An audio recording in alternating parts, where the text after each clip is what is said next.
Good morning.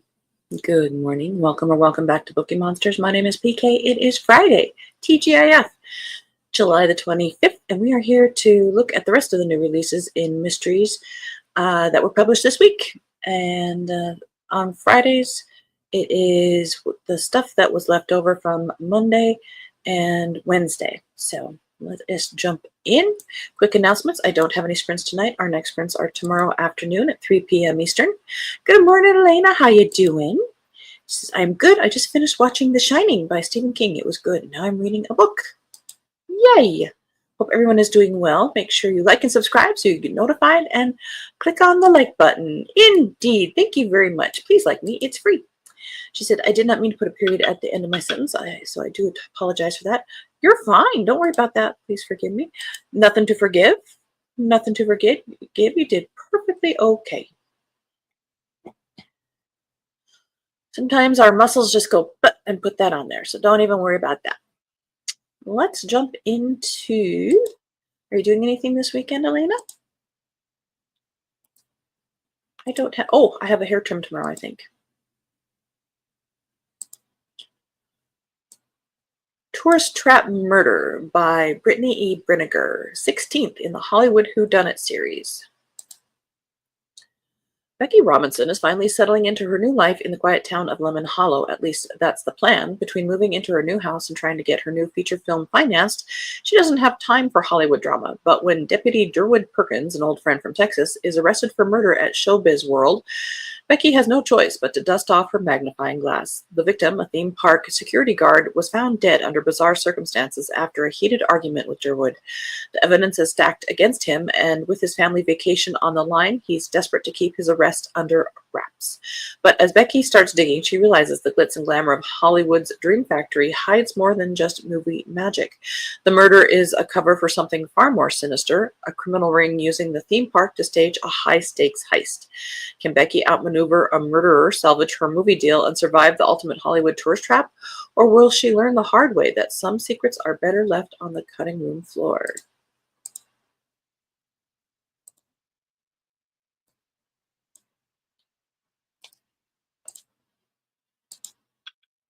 Wands, Waffles, and Whispers by Tanya Kappas, second in her Southern Magical Bakery series.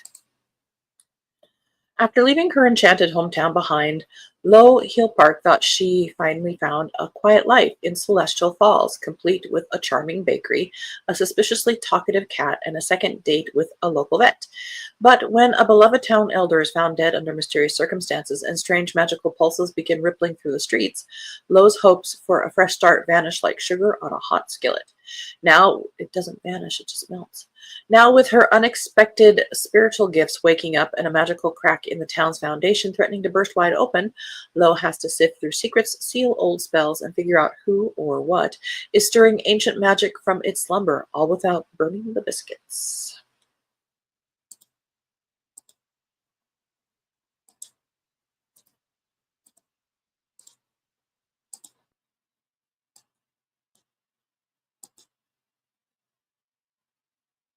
The Doomed Doctor by D.S. Lang, 6th in the Doro Banyan Historical Mysteries. I've not read this series. A Founders Day celebration becomes less than festive when a valuable artifact comes up missing. Before amateur sleuth Doro Banyan and her team can locate it, her little dog finds a dead body. Are the two events connected? Can Doro uncover the truth before more disasters strike? Heading the planning committee for a Founders Day celebration has amateur sleuth and college librarian Doro Banyan juggling multiple roles. The appearance of her best friend Aggie's former beau, now a doctor, complicates matters because he is intent on reviving their relationship. As Aggie, happily engaged, fends off his overtures, the man's murky past emerges, as does his reason for pursuing her. When a priceless artifact to be given to the college as part of the big event is stolen, comes up missing, Doro and Aggie resolve, which is it? To resolve to find it before word gets out. Unfortunately, their task is thwarted by the doctor being found dead.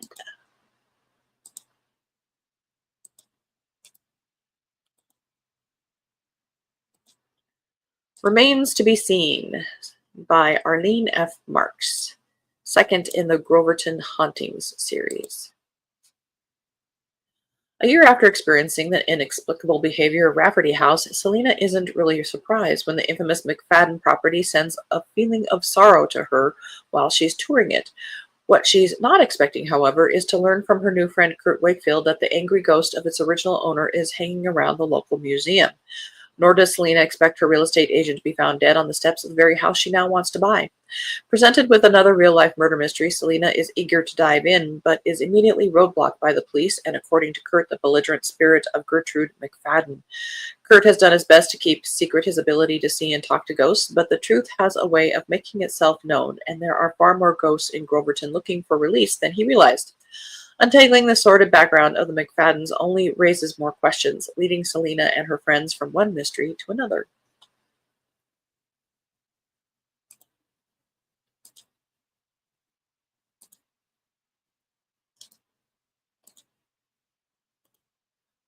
Fired Up and Feisty by Elaine L. Orr, first in the Shore Shenanigans series.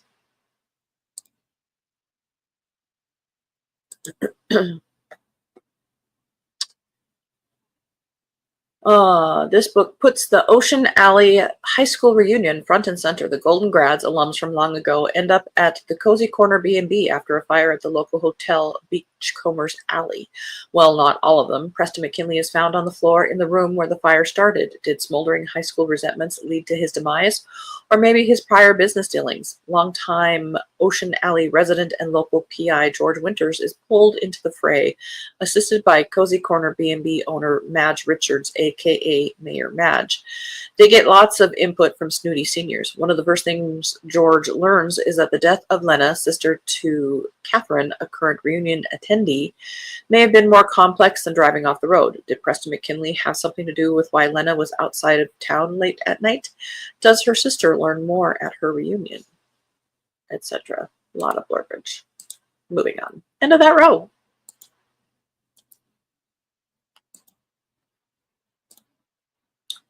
Secondhand Murder by Krista Baker. Baker. Sixth in the St. Maurice Mysteries. After successfully solving several Beaujolais murders, I'm ready to hang up my deerstalker and focus on my photography business. A champagne party seems like the perfect way to find new clients. But my assistant is attacked. This heat wave just won't end, and to top it all off, my criminal ex-husband shows up on my doorstep asking for my help. Moments after I've slammed the door in his face, one of my guests is murdered in my own home with my own shoe. All the fingers point to my ex, but I'm not so sure. Could it have been one of the other guests? And who keeps making these attempts on my life? This murderer is getting too close, and I can't think straight. I will need the help of friends, both new and old, if I'm to solve this case, because if I don't, it just might be my last.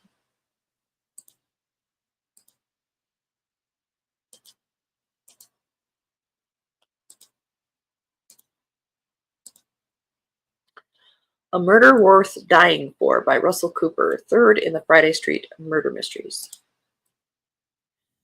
This entertaining blah blah blah.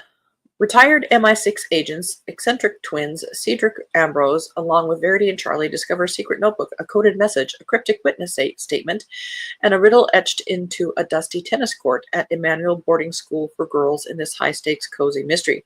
The murderer prays the last 20 years have swept away the incriminating clues in a case where lies, deceit, and facts have blended into one complex mystery. The murderer has struck once, maybe twice, and possibly a third time. Can the team catch the killer before they strike again?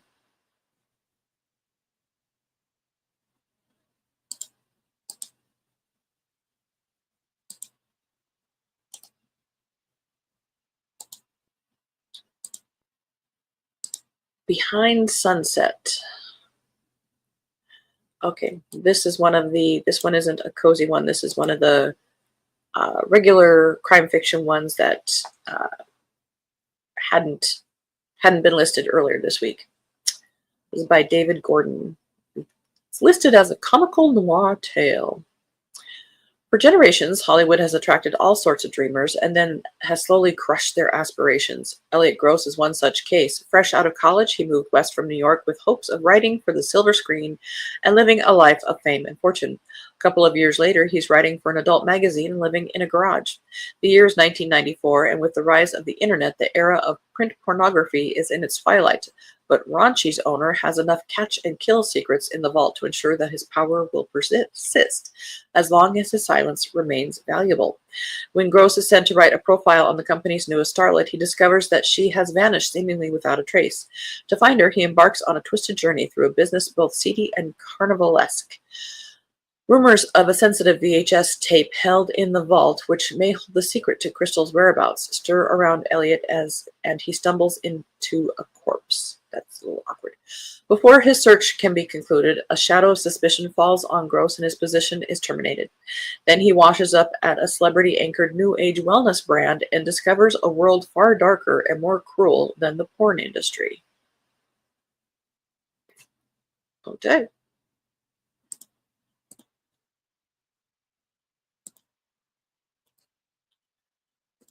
And this one was also in the crime fiction that wasn't listed earlier this week. James Patterson partnered with Mike Lupica, third in the Jane Smith series. This is called The Hamptons Lawyer. The Hamptons on Long Island is known for its beautiful beaches, its luxury lifestyle, and its exclusive legal advice. When Jane Smith takes on a famous celebrity client, she's armed and ready with brilliant arguments, hard evidence, and 2 Glocks. Yet she's chased down, shot at, and risks contempt of court. That's when mounting a legal defense turns into self-defense. Knowing every day in court could be her last, she's a survivor for now.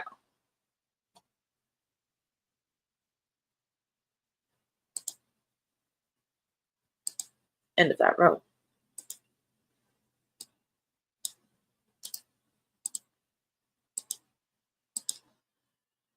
Deadly Summer Crush by Tessa Silver. This is a cozy that, again, wasn't listed earlier this week when I was setting things up.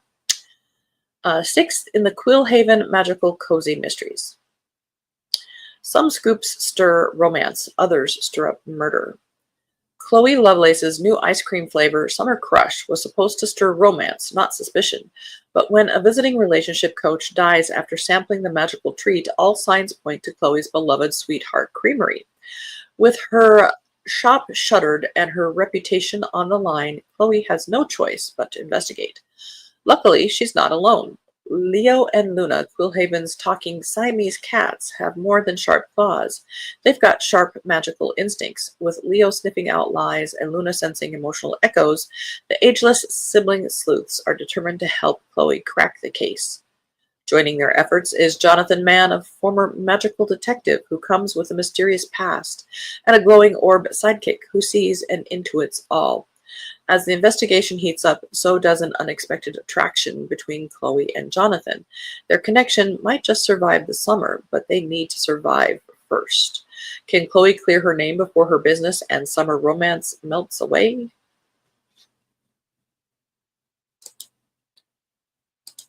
And that is all we have for this week in crime fiction, cozy and darker, and thrillers. I'm kind of scanning over them, and it looks like I am marked safe from jumping out and buying anything, which is good.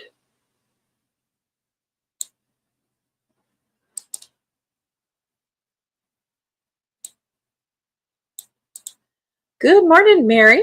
Happy Friday. Going to be a hot one today. Here, too. It's supposed to be like almost 100. It's supposed to hit 99 here. Yeah. They're saying 95, which, once you get in the 90s, it doesn't really matter. Hot. And I don't want to think of how hot it will feel with the humidity. Yeah, you have extra humidity. Ugh. Are you gonna... You said you had a show this weekend, right? Kim says, good morning. Hope they have air conditioning. Good morning, Kim. And Mary said, sorry about that. I didn't mean to go over that too quickly. Good morning, Kim. Mary said, busy day today for me. Pack car for the show tomorrow with setup tonight. Show tomorrow and then off to Florida on Sunday. We'll miss you all next week as I will be out and about all week in Florida. Oh, good, good, good. Travel safely. Hopefully the event place has air conditioning. And Mary says, hi, Kim. Mary says, are you feeling less rushed with the new schedule? Hope it helps. I am still feeling rushed, but I am adding less rushed on the days that I don't have. So Tuesdays and Thursdays are kind of nice, but I am using 30 minutes each morning to work on my writing project. So that is helping a lot. Thank you. Elena says, see you tomorrow afternoon. Have a great weekend. Don't be a bookworm, be a bookie monster. You too, Elena. Thank you so much. And Elena says hello to Kim. So, I don't think there's really, let's close that down, anything else. Next week, we are still on the schedule of Monday, Wednesday, Friday, looking just at the mysteries, both cozy and dark. It's the last week in August. I'm sorry, in July. August starts next Friday, which I participate in Garb August. If one wants to do any kind of readathon, there's probably prompts, but I never do prompts. But Garb August means you are reading guilty pleasure books or trashy books. This is permission to be reveling in the lower brow, shall we say. For me, it is guilty pleasures. So I, as you know, always put together lists for my reading. This is August. Those aren't the trashy ones.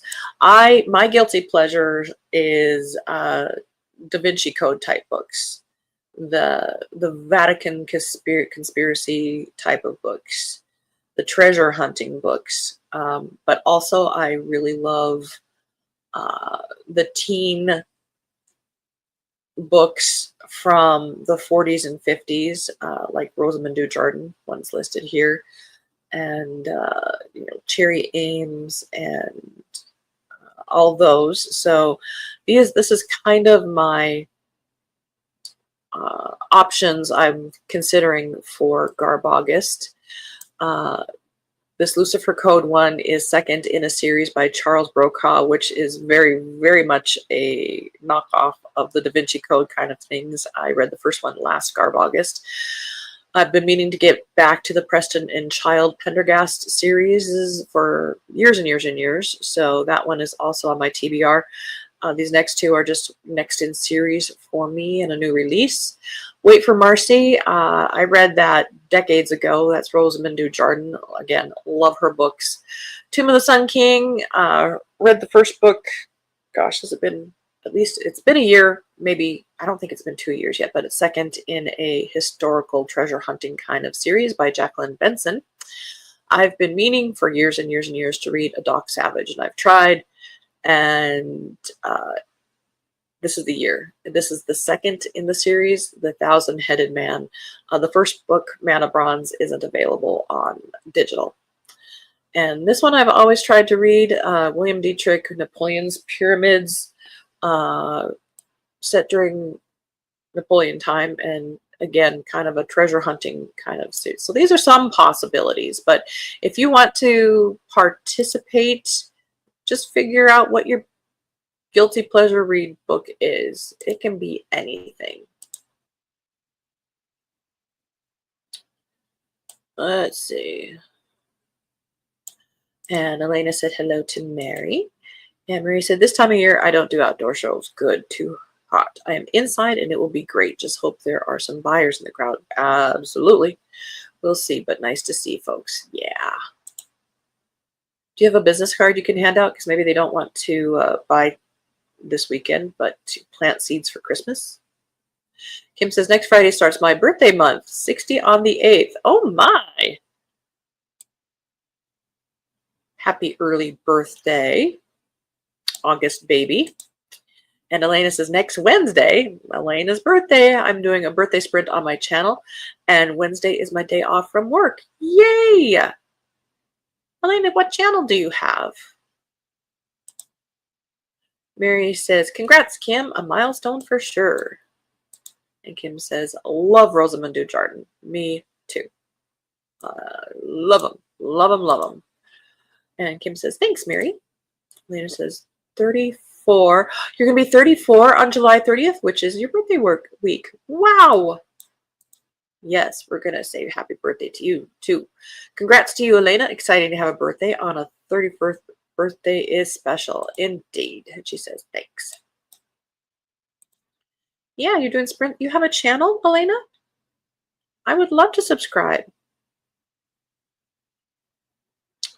I'm not doing anything this weekend other than my sprints, and I have a hair trim in the morning tomorrow.